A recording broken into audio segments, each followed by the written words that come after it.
안녕하십니까. 구독하면 돈 버는 채널입니다. 1억에서 10억까지 가는 과정 한 달 차 영상인데요. 별일이 다 있었습니다. 일단은 가장 큰 이슈는 이란 전쟁이 있겠는데 이건 후반에 다루기로 하고 뭘 사고 뭘 팔았는지부터 말씀드릴게요. 일단 처음 영상을 올린 게 2월 14일이니까 그 이후에 거래 내역은 일단 23일에 마이크로소프트 주가가 고점 대비 마이너스 30% 찍어서 달러 파킹 ETF를 100.583달러에 11주 팔아서 마이크로소프트 2주를 추가로 샀고 남은 달러로 QQQM 한 주 샀습니다. 그리고 다음날인 25일에 월급이 들어와서 바로 연금저축펀드에 50만원 입금한 다음에 다른 영상에서 말씀드린 대로 타이거 미국 배당 다우존스를 풀매수 때렸고요. 그리고 생활비랑 엄마 용돈 30만원을 제외한 나머지 134만원 정도를 직투계좌로 입금해서 환전한 다음에 적립식으로 항상 매수하는 QQQM 2주랑 전세계 방산 ETF인 SHLD 4주 매수한 다음 현금 비중 좀 챙겨두려고 미국채 파킹 ETF 2주 샀습니다. 원래는 이렇게만 하고 끝나는데 27일 날에 연말정산 환급액 118만원 또 들어와서 바로 환전하고 QQQM 한 주랑 SHLD 5주 매수했습니다. 그리고 현금 비중 좀 두려고 달러 파킹 ETF도 2주 사뒀어요. QQM이랑 SHLD는 인간의 본능과 역사에 베팅하는 거라서 돈을 벌 수밖에 없는 거라고 항상 말씀드렸는데 제가 예측한 건 아니지만 생각한 대로 전쟁이 또 발생했죠? 그래서 SHLD 주가는 하루 만에 2.97%가 올랐습니다. 여기서 한 가지 말씀드리고 싶은 게 주식은 돈을 버는 행위고 저는 제가 생각한 방식대로 투자를 했을 뿐입니다. 전쟁으로 인해 돈을 버는 건 도덕적으로 올바르지 않다고 생각하시는 분들도 계실 수 있는데 그건 위선일 뿐이에요. 냉정하게 등 따시고 배부르니까 남의 나라 전쟁을 걱정하실 수 있는 거예요. 또 아프리카 같은 후진국에 주기적으로 봉사하러 가고 기부를 꾸준히 하고 계신 분들만 그런 위선을 떨어주시기 바랍니다. 방산주에 투자해서 돈을 번 걸 전쟁을 옹호하는 거라고 생각하는 1차원적인 사고는 뭐라고 설명해주고 해명해주기도 민망할 정도로 수준이 낮은 생각이십니다. 항상 말씀드리지만 인간에게서 폭력을 빼앗는 건 불가능하고 저는 이러한 역사적 사실에 투자할 뿐이에요. 저희가 인간다운 가치관을 외치고 지지할 수 있는 이유도 폭력이 사라져서 그런 게 아니라 문명화됐을 뿐이고 기술이 발전해서 등 따시고 배불러지니까 인간다운 가치관을 외칠 수 있게 된 겁니다. 결국 최종적으로 변하지 않을 절대 가치는 등 따시고 배부를 때 나올 수 있는 도덕이나 윤리 같은 게 아니라 폭력과 본능이에요. 이게 냉정한 현실입니다. 이란의 보복만 봐도 알 수 있죠. 이스라엘은 본토에 직접 피해를 가했지만 미국한테는 본토에 아무런 해를 가하지도 못했어요. 그냥 중동에 있는 미군 기지만 살짝 건드렸을 뿐입니다. 왜냐하면 이란도 알고 있으니까요.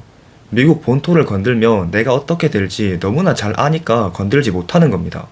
또 하나 냉정한 사실은 내가 평화를 원한다면 누구보다 폭력과 가까이 지내야 한다는 점이고 거기에 더해서 내가 가장 강한 폭력을 행사할 가능성이 있다면 평화를 정의 내리는 사람도 나라는 점이에요. 그러니까 사실 평화는 폭력과 가장 가까이 지내는 사람만이 추구할 수 있는 가치입니다. 방산 ETF에 적립식으로 투자하는 이유도 이거고 또 투자에서 도덕을 따지지 않길 바라는 마음에서 이런 말씀을 드려봤습니다. 그리고 하나 또 해드리고 싶은 말은 연말정산 환급액을 단 하나의 고민도 없이 재투자한 건데요. 제가 대견하다 이런 건 아니고요.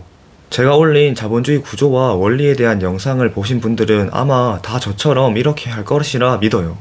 그렇게까지 아끼면서 투자를 해야 되냐고 생각하신다면 빨리 제가 올린 영상들을 시청하고 오시길 추천드립니다. 현실은 그렇게까지 투자를 해야 돼가 아니라 이렇게라도 투자를 해야 돼가 맞아요. 물론 사람마다 추구하는 가치는 다르고 우선순위도 다릅니다. 내가 번 돈으로 여행을 다니고 내가 정말 행복을 느끼는 것에는 소비를 하시는 게 맞아요. 그게 정답이죠. 그래서 제 말이 무조건적인 정답은 아닌 거고 경제적 자유를 원하고 내 가족이 앞으로 좀 편하게 살았으면 좋겠다고 생각하신다면 저처럼 하는 게 맞다고 생각합니다. 모두가 가난하고 힘들게 자라셨겠지만 저는 기초생활 수급자였거든요. 그래서 가난이 얼마나 비굴하고 사람을 비참하게 만드는지 너무나 잘 알고 있어요. 그래서 저와 같은 생각을 하고 원하는 게 경제적 자유와 경제적 자립이라면 조금이라도 아끼고 투자를 열심히 하는 게 맞습니다. 그렇다고 해서 제가 나가서 놀지도 않고 집에서 햇반이랑 김만 먹으면서 살아가는 것도 아니에요. 짜파게티도 먹습니다. 저 되게 자주 나가서 노는 편이라고 생각하고, 그런데 조건이 있다면 한 달 예산 안에서만 그렇게 놀 뿐이라는 거죠. 애초에 취미가 산책, 독서, 운동 이런 거라서 돈도 별로 안 들고, 친구나 직원들 만나도 호캉스나 뭐 오마카세 이런 걸 가는 게 아니라서 널널한 것 같습니다. 행복의 역치를 낮추는 거, 이것도 되게 중요한 건데 철학적인 내용이라서 다음에 다뤄보기로 하고, 일단은 투자 얘기를 이어서 하겠습니다.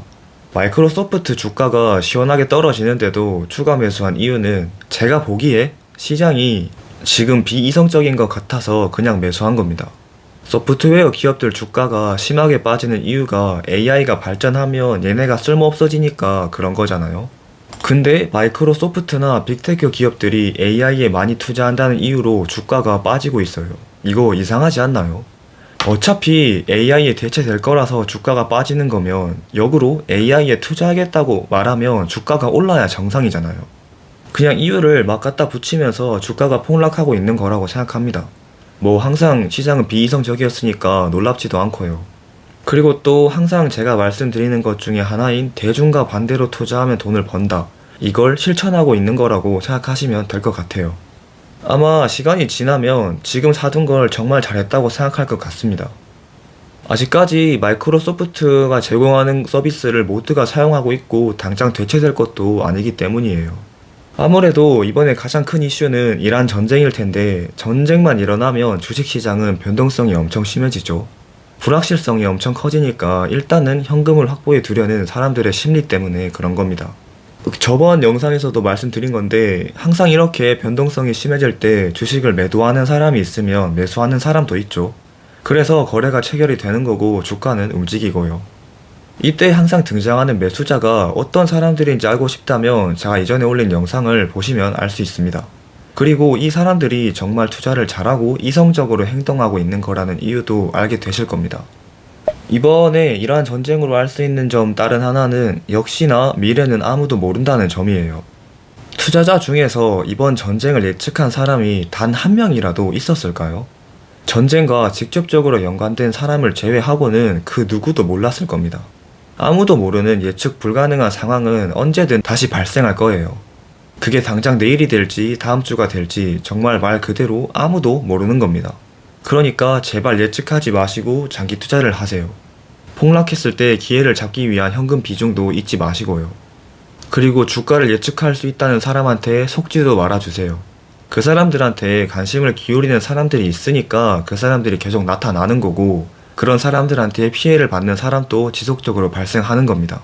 아직은 한 달 차밖에 안 보여드려서 제가 이런 말을 할 자격이 있는지 확실한 근거는 제시하지 못하겠지만, 저는 늘 이런 식으로 투자해왔고, 그걸 이제서야 공개하는 이유는 1억이라는 자산과 이 정도면 어디 가서 당당하게 말해도 되겠다 싶은 지식을 쌓았다고 생각하기 때문이에요.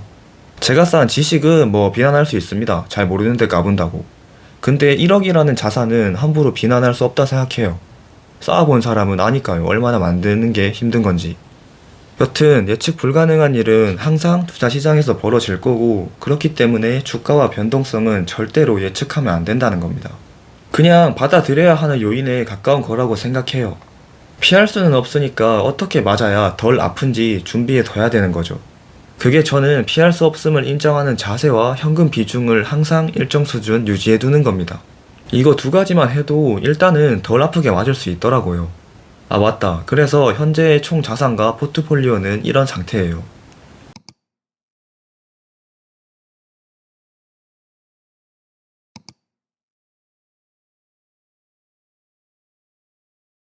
자, 오늘 또 투자는 지루하고 재미없게, 어쩌면 조금 뻔할 정도로 단순하게 하시고 친구들이랑 가족이랑 놀면서 맛있는 거 드시면서 시간을 보내세요. 그게 행복 측면에서도 자산 측면에서도 더 좋은 결과를 얻는 비결입니다. 시청해주셔서 감사합니다. 좋은 하루 되세요. 내용 중에 궁금한 내용이 있거나 질문할 게 있으시다면 댓글로 알려주세요.